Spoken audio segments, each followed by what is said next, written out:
സങ്കീർത്തനം 36. ദുഷ്ടന് തന്റെ ഹൃദയത്തിൽ പാപോദേശമുണ്ട്. അവന്റെ ദൃഷ്ടിയിൽ ദൈവഭയമില്ല. തന്റെ കുറ്റം തെളിഞ്ഞു വെറുപ്പായി തീരുകയില്ല എന്നിങ്ങനെ അവൻ തന്നോട് തന്നെ മധുരവാക്ക് പറയുന്നു.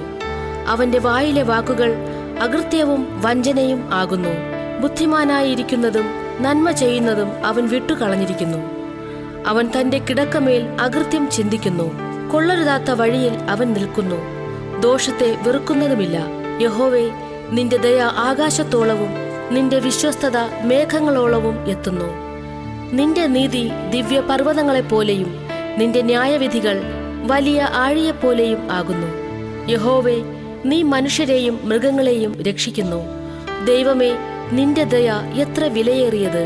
മനുഷ്യപുത്രന്മാർ നിന്റെ ചിറകിൻ നിഴലിൽ ശരണം പ്രാപിക്കുന്നു. നിന്റെ ആലയത്തിലെ പുഷ്ടി അവർ അനുഭവിച്ച് തൃപ്തി പ്രാപിക്കുന്നു. നിന്റെ ആനന്ദ നദി നീ അവരെ കുടിപ്പിക്കുന്നു. നിന്റെ പക്കൽ ജീവന്റെ ഉറവുണ്ടല്ലോ. നിന്റെ പ്രകാശത്തിൽ ഞങ്ങൾ പ്രകാശം കാണുന്നു. നിന്നെ അറിയുന്നവർക്ക് നിന്റെ ദയയും ഹൃദയ പരമാർത്ഥികൾക്ക് നിന്റെ നീതിയും ദീർഘമാക്കണമേ.